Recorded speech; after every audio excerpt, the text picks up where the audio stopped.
আচ্ছা, প্রথমে আপনার নাম বলুন। মিন্টু বেরা। আচ্ছা, কোন জায়গা থেকে এসেছেন আপনি এখানে? আমি চন্দনপুর থেকে এসেছি। আচ্ছা, একটু জোরে বলবেন।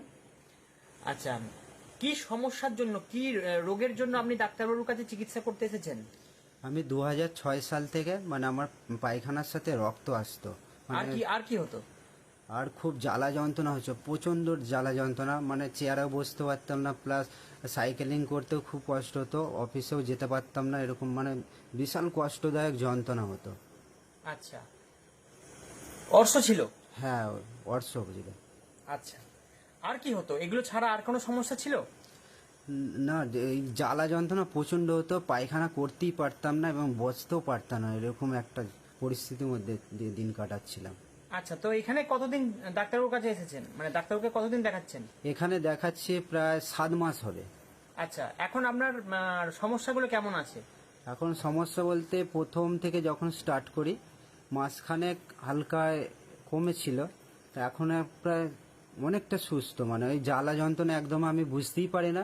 রক্ত বের হয় এখন পায়খানার সঙ্গে? না, ব্লাডটা আমি খুব রেয়ার, ওই 2 মাসে 2-1 বার এরকম দেখতে পেয়েছি, এখন আর দেখতেই পাচ্ছি না ব্লাডটা। আচ্ছা, আগের থেকে আপনি এখন ওভারঅল কেমন আছেন? একদম সুস্থ আমি। আচ্ছা, আপনার মাঝখানে যে প্রবলেমগুলো হচ্ছিল সেগুলো কেমন আছে? মাঝখানে প্রবলেম বলতে আমার বাঁদিকে বুকে যন্ত্রণা হচ্ছিল।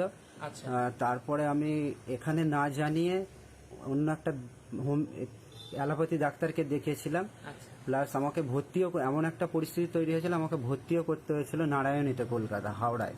আচ্ছা, কিন্তু তারপরে ওখানে ঠিক হয় না, প্লাস 40,000 টাকার মতো খরচা করার পর আবার আমি এখানে ফিরে আসি। আচ্ছা। এখানে ডাক্তারবাবুকে দেখানোর পর ডাক্তারবাবু যে ওষুধগুলো দিয়েছিলেন, প্রায় 15 দিন লেগেছিল, আমার বুকের যে যন্ত্রণাটা পুরো একদম কিওর এখন। আচ্ছা, বুকের সমস্যা ভালো হয়ে গেছে? একদম কিওর। আচ্ছা, আচ্ছা, তো এখন আপনি ওভারঅল কেমন আছেন এক কথায় বলুন। আমি এখন পুরোপুরি সুস্থ, অ্যাকচুয়াল বলতে গেলে আমি সুস্থই এখন। আচ্ছা, আচ্ছা, অনেক ধন্যবাদ। Thank you.